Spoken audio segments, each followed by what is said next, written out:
Alababa ya Dr. Kulthum gy'asalidde mu Idi ya bukadde 9. Rema Namakula ne Dr. Hamza bekoze ebintu bebekulu ne ba celebrities ab'enjawulo engeri gye baselebratinzeemu Idi. Finally, Bobi Wine asinkanye Sheikh Chiti era basadde bonna Idi. Eswala ya Idi byonna mbikuletedde maaso ogenda kubeera nga obyerabirako essanyu libaddeawo vibe ngeri high enduulu njogera ekindeke ki tuula kakana subscribinga likinga sharinga osirike byonna mbikuletedde sooka olabe video eno. Ate president w'eggwanga ni principal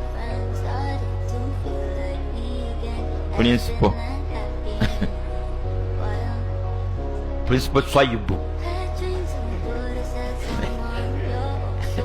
siye Swaibu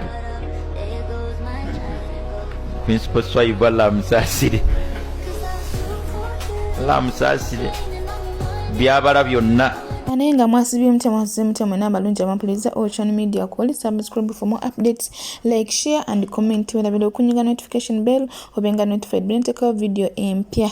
Engeri ba celebrities gye baselebratinzeemu Idi abannange olaba abayaza Idi ez'enjawulo abayaza Idi ez'ebbe eya Dr. Kulthum ya bukadde 9 ate ng'agambye erina ku discount. Simanyi oba wali yawakana oba nedda. Ngenda kubeera nga byonna mbikulaga mu maaso awo naye nga nyongera okubayozaayoza mwenna abasiba ekisibo ne mukimalako mwenna. Nsaba Katonda akkiriza okusiba kwaffe atuwemu obulungi atusonyiwe byonna ebitubako ng'abatonde atugaziza riziki atuteremu ne baraka era nga Idi mubaraka mwenna. Atamanyi kugidda mbagamba takabbala Allahu minna wa minkum. Nyongera okubajjukiza nti mwena abaana bakomo after Ramadan tulina Ramadan discount. Emiwendo gikyali wansi muje mu booking ng'emiwendo gikyali wansi muneesige mbatambuze ku layisi nambuza family zammwe ku bwerere. Tulina free wifi tulina n'ebyokulya services zaffe nnungi kyenyiza okubagamba emiwendo gyaffe giri wansi ddala muje mu booking ng'obudde bukyali. Ramadan yaweddeko mwena bulijjo mulabanga Ramadan eri ewala ne Ramadan yaweddeko muje mu booking nga discount tennaggwako. Ngenda kutandika ne ba celebrities ab'enjawulo. Naffe twesiime Mukama omulundi ogusookedde ddala. Mwebale byose kukusima kwa banange bona tubeera tukwogerako ebbanga lyonna. Tubeera tusiima busiimi twavaako Sheikh Muzata yali musomesa wange abantu nga mmwe bwe mubanga gye muli naffe abali eyo buli muntu ndowooza alina kyategeeza ku ggwanga lye. Naffe tetugezaako obaolyawo kwejjayo mu mbeera obaolyawo etatiitidde nnyo.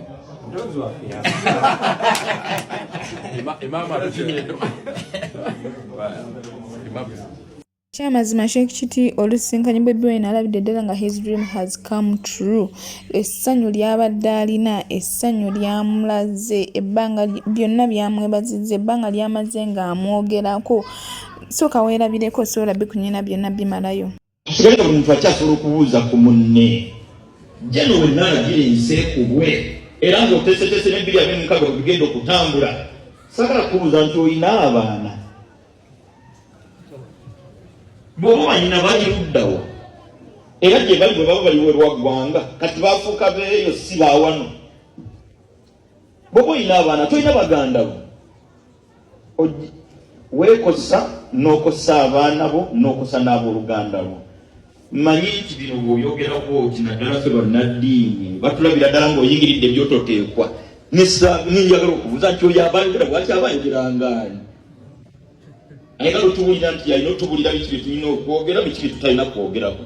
Then nze olwomba munnayuganda ddi ebigambo byange mbyogeranga nze alaba nga mu nsi sigwanidde kuba mutabula obutwa buntedde yadde nk'ekisente ate oyinza okunsooka obbulye bino layisi bwentega butwambulye nawe akapiki kakwambala era tusinkane. Kati ndoza teweekooya sigwe wantonda tonkolera program kuba nawe teweyinaako nteekateeka. Ebigambo byange byandisinzeeko awo naye tuli beeraliikirivu nga bannayuganda nze ng'omu ku byabadde e Kawempe bwe tusiiga ekifaananyi kya biki bitwolekedde mu 2026 n'owulira minisita n'omutenda obukugu n'obugezi n'okwagala eggwanga lye mbu waliwo emmuluka z'amayinja bantu bagezi bannange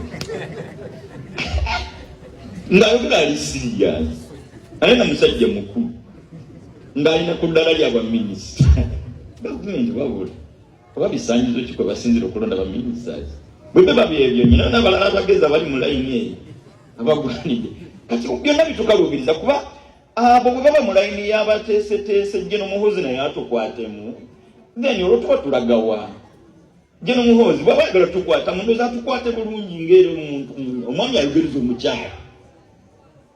omukyala akuba mukube then olwo tuba tulagawa ebyange tebijja kusukka kaawo mbeebaza allo batuusa ku lunaku luno ne nebaza nnyo owekitiibwa president mwami Kyagulanyi Robert Ssentamu nsaba owekitiibwa omutonzi waffe ffenna Uganda atuwa enkyukakyuka ey'emirembe ekituukirira mirembe tetwagala ntalo ntambuddeko mawanga ag'enjawulo bannayuganda banjawulo abazungu ekituufu beeyisa bulungi naye okweyisa kwabwe bulungi baliko amateeka agabatulugunya nga wokolera ensobi ekiddako abakimanyi nekimwaliriza okweyisa obulungi bannayuganda tuli bampisa nga tewaliwo atukasi tubeegayiridde ffenna nga bannayuganda tukkaanye Jeno tosobola kubeera Jeno lubeerera baliyo Jeno amingiro tebaliyo gwaba okusigira kifaananyi ki mikwano gyange tusigale nga tusabirigana wakati mu kusabira eggwanga lyaffe ffenna tulyagala kubanga mwetuzaaliddwa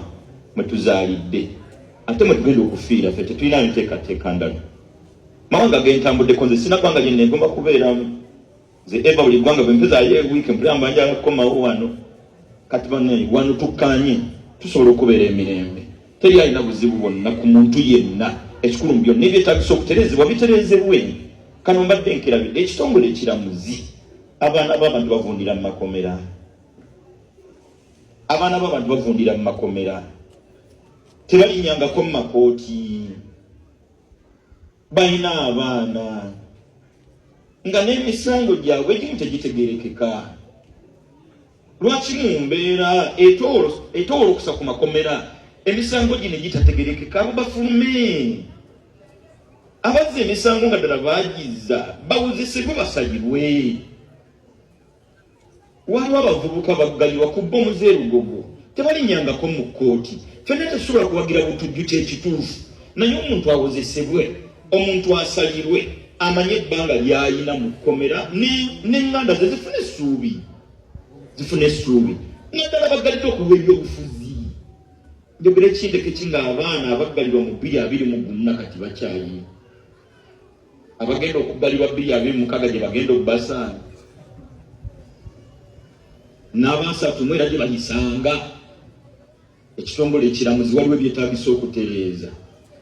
ebyetaagisa okutereeza nga bino biva ku oda yanye yakulonda ne bijja kugwe ng'omuntu bw'owulira bigaanye lekulira kina kyekitegeeza otherwise bwe bigaana ate n'osigalawo nawe ob'omukubo bigambo byange nsaasira biwanvuyeemu oba olyawo okusinza ku puroguramu yo gweoba olyawo ng'omuntu naye nze nsigala ku lw'eggwanga lyange n'eddiini yange eno ye nnimiro mutulimira ejjana nnimiro yaffe bwe yetaataagana n'ejjana ebijja kutaataagana adduniya maziraatul akhira edduniya ye nnimiro y'eggulu edduniya ye nnimiro y'ejjana tutereze ennimiro yaffe bwe neeterera tujja kulimirawo ejjana yaffe tugikungule nga tuvudde mu nsi mbebaza okusiiba nsaba llakkiriza okusiiba kwammwe mbebaza Kino kirekawo abantu abagamba Sheikh Kiti buli lunaku nti jwa politics muziki jwa politics mu ddiini focusinga ku ddiini aba politics biveeko n'ebirala binnyo nga bw'olira abantu bajja boogera abamuvuma abakola ki abalaga nti akyalemeddewo era ababuuza omumugambako ngaani naye munnayuganda alina okwogera ku nsonga ezigenda maaso mu ggwanga n'ebirala bingi ebigwa mu kkowa eryo nga bw'obirabye. Abantu bangi beewuunyizza Bobi Wine okusaala Idi beebuuza nzikiriza kyentuufu gy'alina agamba yakula ne jjajja musiraamu era n'amutuuma erinnya lya Swaibu. So nno olunaku olwaleero olwa Idi Bobi Wine naye asazeewo asalire wamu n'abasiraamu. Sooka weerabireko asadde naye nga bano tebakikkiriza nti asobola okusaala. الله أكبر.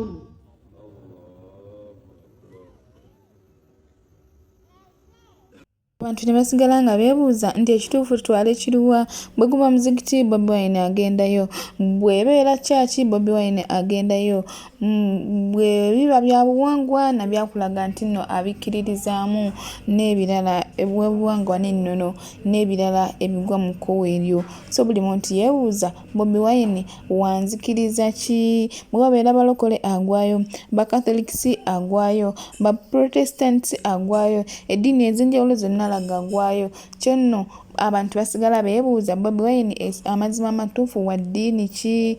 Tuwendooza mu comment section okusinziira ku gwe bw'omulaba oba ekiti ky'omulaba agwamu. Kati nno katweyongereyo tumbalage olunaku lwaleero olwa Eid bwe lutambudde, ba celebrities ab'enjawulo engeri gye baluselebratinzeemu, engeri gye bayambadde, bambadde abaya ez'ebbeeyi ezirabika obulungi ate nga kw'otadde ne Dr. Kulthum ye agamba abaya gy'ayambadde ya bukadde 9 yavudde wabweru w'eggwanga si mu Uganda ate nga yabadde na ku discount. Kitegeeza nti eri bukadde 9 plus we yagifunidde yabadde ku discount. Okkiriziganya nakyo oba nedda? Tuula, kalira, wuliriza, olabe ate womala otundooze mu comment section. Ddala kituufu eyabaya eri worth millions 9 bituufu si bituufu oba nedda? Wewulireko naye engeri gy'abyogeddeko, ngenda kubeera nga mukulagako mu maaso awo. Tutandise ne family y'omukulu Bebe Cool, omwami Moses Sali era n'omukyala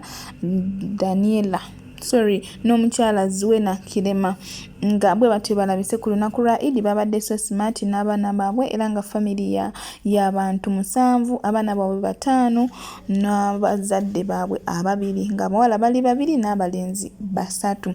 Babadde so smart, balabise bulungi, banyumidde ddala. Bakikubye banyumidde ddala, balabise bulungi. Njogere kindeke ki kuba byonna obiraba naye nga tugenda kubanga tweyongerayo ate mwattu n'abalala nga tweyongerayo nga tuvudde ku family y'omwami Sali Bebe Cool. Tweyongeddeyo ne Agiswag wamu ne kibebi kye nga bwe kirabika obulungi Mayira gwe baserabidde. Kibebi kirabise bulungi nakyo kinyumidde Eid, kiri smart, kirimu abaya ennungi masha Allah tabarakallah yonna ejjudde amayinja, kiri so happy and very demure nga ennaku zino bwe bagamba. Babadde so smart, balabise bulungi, banyumidde ddala. Ne tweyongera ne Spice Diana ye buli lunaku akikuba ajja na nkuba mpya ne bw'atyo bw'ayambadde ku lunaku olwa Eid bw'atyo bw'alabise bulungi, alabise bulungi nnyo. So tolina woyinza kumunyooma nti nno weewano abadde so smart era nga bw'omulaba abadde decent. Bwe tweyongerayo ne family eyugumya internet ku lunaku olwa Eid Sebunya Rema Namakula n'omwami Dr. Sebunya Hamza babadde balabise bulungi, banyumye bali bino bulijjo abantu bye bagamba nti no bagenda kwambala Snow White, bano babadde mu kyako black aliko n'amayinja aga silver nga bayambadde bulungi, banyumye, essanyu jjereere, laavu. Njogere kindeke ki byonna nga yemubira. Bajjukira abantu bano buli Eid bwetuuka abantu babeera balinze bifaananyi byabwe kulaba nti leero bambadde batya, kulaba nti leero bagenda kulabika batya, kulaba nti leero bagenda kwedizayininga batya, bupoozi bugenda kubeera butya n'ebirala bingi nnyo. Eno ye kapu abantu gye bakyasinze okulinda ku internet. Ne tweyongera ne mukyala Aviator Mina the Queen ne baby we Azlan babadde smart, balabise bulungi nga kw'otadde ne sister we Leila gwabeera naye ewaka, balabise bulungi nnyo era nga bw'obalaba ku lunaku olwa Eid. Bw'atyo Kataleyan Kando nabwe balabise abayimbi b'eggwanga ate n'omukyala oba Ine Bantu ne Ise Bantu ab'ebusoga nabwe batyo balabise. Fifi the Queen naye bw'atyo bw'alabise ku lunaku olwaleero olwa Eid. Ono Hadija Kigozi bw'atyo bw'ayambadde abaya ya Eid nayo bwetyo bwerabise ebadde nnungi nnyo nga eriko n'amayinja obulaba ng'obwa white ate nga abadde very very smart naye anyumidde ddala banne abaya za bbeeyi era omuntu ayambala abaya omuwanga ekitiibwa kubanga ziri so expensive keberengera biketya abaya za bbeeyi teri kintu kirala kyoyinza kuzikompeyaringako kubanga abaya za bbeeyi oyagala otegeera nti omuntu ayambala agula abaya ono muwala wa Love Mercy era nga Idi agicelebratinze ne Dr. Kulthum era nga bwolaba obambika badde so smart and very demure ono Prince Jack boyfriend wa Bresha Cash jukira nti Prince Jack musiramu ewaabwe basiramu yaddenga omulala neeyisa gyeyeeyisa ku social media naye nga musajja musiramu ewaabwe basiramu no munnange naye ayambadde bulungi anyumidde mu white abadde so smart nga era bw'omulaba osobola otwendowooza mu comment section Hajara Idris gwena atamanyi yono abaana abatrending ennyo abali ku the iPhone girls ne bamala munaye ne bamukyawa olw'ensonga ezimu oba endala ate olwamala ne baddamu abantu ne bagamba nti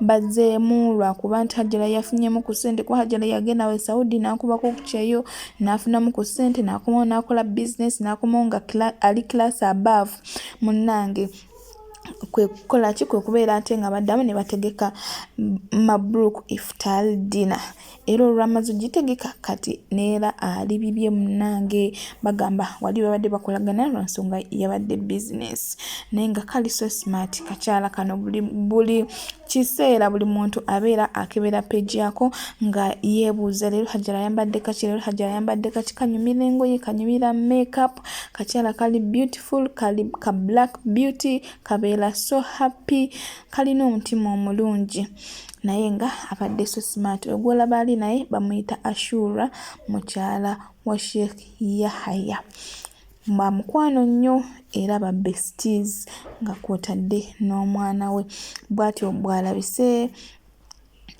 abadde mu pink ayambadde white kwegamba Idi lubeera lunaku lwa ssanyu lubeera lunaku lwa kunyumira lubeera lunaku lwa kujaguza lubeera lunaku lwa kulya lubeera lunaku lwa kwetala lubeera lunaku lwa kusanyuka lirina kuba ssanyu jereere naye nga alabise bulungi Mariam Kasirye leero naye bwatyo bwalabise munnange yeeyo abaya ye tatulaze full outfit tatulaze nga bweri namba agitulaze atudde bwatyo bwalabise naye Hajati Kulthum eyo yabadde pre-Eid hijabu banango ono omukyala yabadde pre-Eid hijab bwetyo bwe yalabise ate abaya ya Eid ey'obukadde omwenda yeeyo no gyolabako n'ekimuli kya gold n'akatambala ka white banango omukyala nga anyumye omukyala nga ali smart agambye nti yavudde wabweru wa ggwanga nga yabukadde mwenda ate nga yabadde na ku discount ngena kubeera nga mubalagakaawo mumwerabireko engeri gy'abinyonyodde engeri abaya eyo bitya byonna ebibuuzo bye weebuuza agenda kubeera nga abikuddamu mu maaso awo yabadde so smart and very demure nga alabise bulungi nga anyumye njogere kindeke ki kuba byonna mubiraba osobola otwendowoozayo mu comment section kakati ekyambalo kino omwami yakiweereza okuva ebweru wakiguze wano bannange ye bakiyita batya bagiyita hijabu okuva ewa yakiweereza nga kya miliyoni 9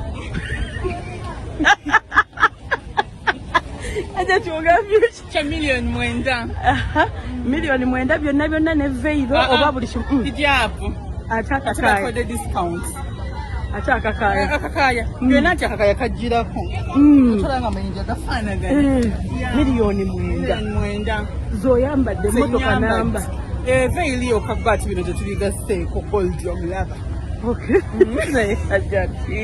abantu bannange obakoze kati nga tumaliriza omwami wamulabyeko amuwulizaako leero olunaku omwami wange omwagazaki mukwano gwange okimanyi oba mukwano gwe lwaki tomuwuliza ntuwulidde ogamba mwasalidde ku video call naye video call olimbadde njagala mwejjako kubanga nawe obudde obumanyi tebufa Kyokka Dr. Kulthum taggwako bisesa wano ng'abaana abakyala aba foundation ye jjukira nti mukyala wa abakyala asaasira nnyo abakyala abaana ab'obuwala n'abantu kasita kibeera nga kitonde kikyala bamusurprisinze ne bamuwa edi package kanjiyite bwentyo yasanyuse nnyo njagala obyerabireko.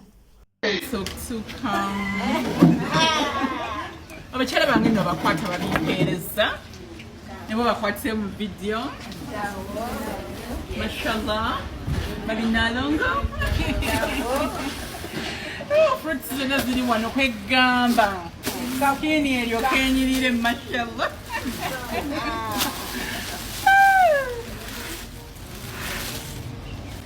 Mbaraka mwenna naye nga pressure bulijjo ebbanga okuva lwe yava mu kkomera abadde yasirika ebbanga paavu naye kati yavuddeyo na muliro ng'ayokya bwokya bw'atyo ate alumbye Sheila Price buto. Jjukira nti Sheila Price baali bamukwano yamubeererawoko yagendanga ku kooti ku poliisi oba n'amulambula yagendanga ku kooti yabeerangawo nnyo yayiwangawo nnyo omubiri ne baafuna obutakkaanya mu nsonga ezimu oba ezitali endala mu nsonga ezimu oba endala ne pressure avuddeyo alese bwino njagala omwawulireko saagala oba mbibaddiremu. I want to address that. One,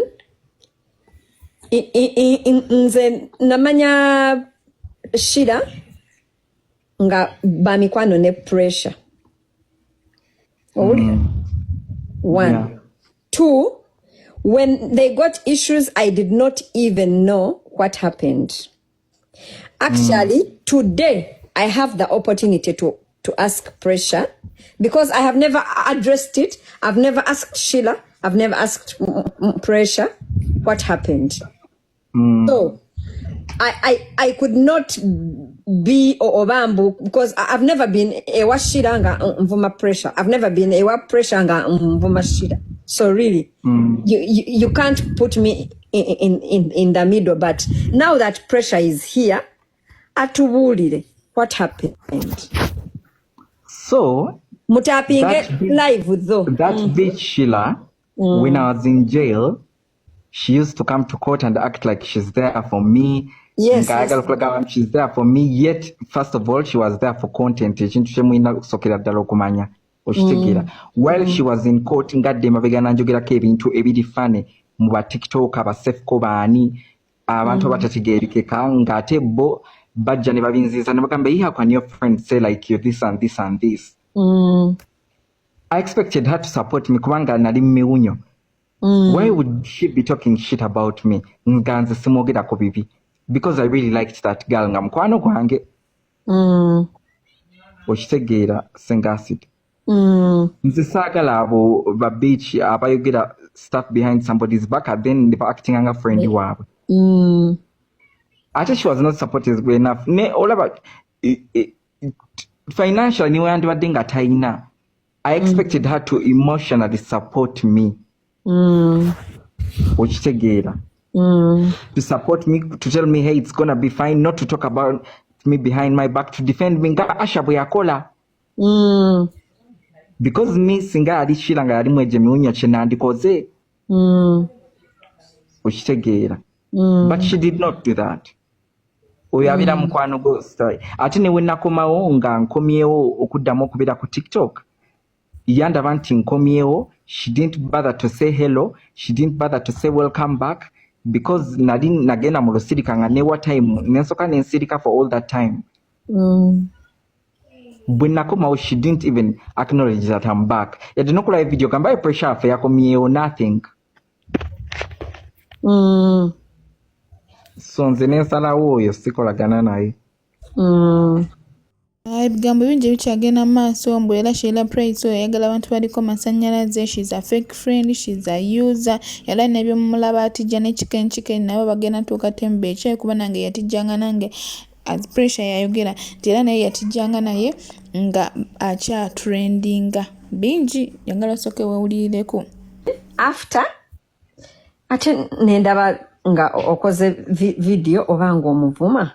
But ate muvuma yagenda n'agamba kana kaddeno mbu nze ne Asha Blessing twagala mukolako olutalo tumuwalana Mind you, that girl, Asha Blessing was there for that girl. Bingi nyo byamukolera byesijja nakwogera waneno.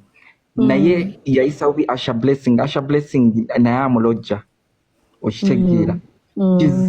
People don't know, but that girl is a user. Okitegeera. Era nze ngenda ne mbalaba nga batijjukana chicken nze ne shira twali tujja bwetyo nga ncha trending, you can imagine. Ekitegeeza yagala abantu bali ku masanyalaze bokka.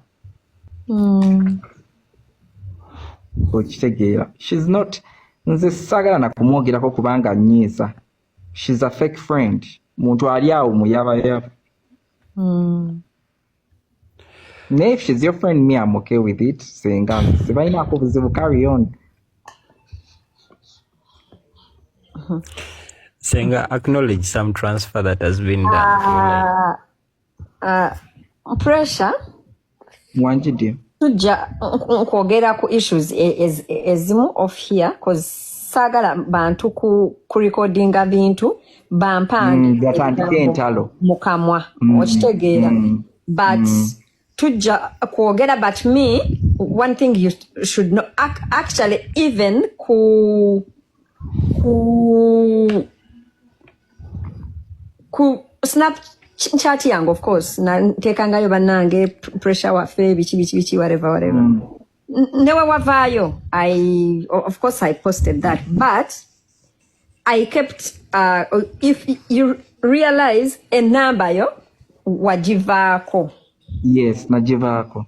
So I was looking for you over the attention.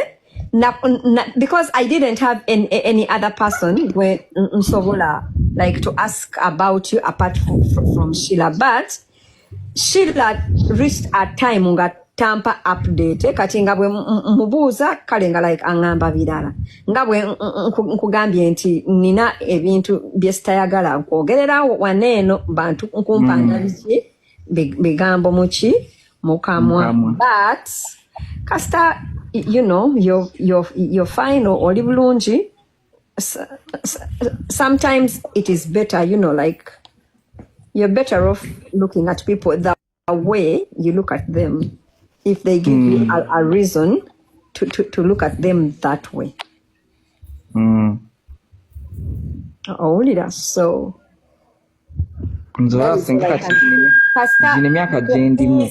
amazima gali nti pressure. I did not ever think that I'll ever talk to you again, or obambu. I think when I say this, you can understand. Thank you, dear. Thank you for the support. Yes, support jenjogirako. You were my friend. You didn't come out on social media to bash me. I'm not a fake person. That's why nina abantu abanjagala era banjagala kumutima, you know, because sikolera mbuganzi, no, and that's a good thing. I don't fake friend. That's why I decided me to hell with that girl. Sagari adala fake friends. Because nali miwunyonga she's making matters worse, akanya kunjogira ku bintu bifani.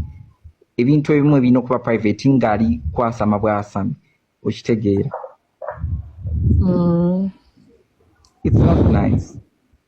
Jena airport pickup nyongero budget sabatana bakubukinga ekisibo kyaweddeko Ramadan discount egena kugwako.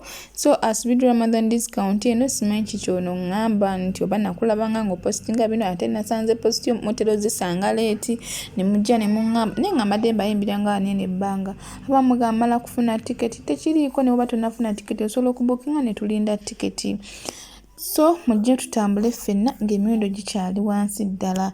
Muneesige mbatambuze, muneesige ne family zammwe babalabe nga mulandinga balambuze airport ku bwereere. Tulina free wifi, tulina n'ebyokulya ate nga tukyusa ne ssente eri bwena akomawo ne ssente zo. Si bino bye babatema ssente ku airport. Weesige Jena airport pickup. All channel media ko kyali subscribe for more updates.